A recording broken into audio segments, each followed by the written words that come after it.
cứ khóa sai là lại phá nát mọi cung đường nha.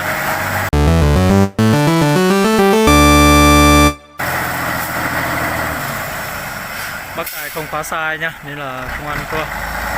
Giờ bác Tài mới bắt đầu khóa sai đây.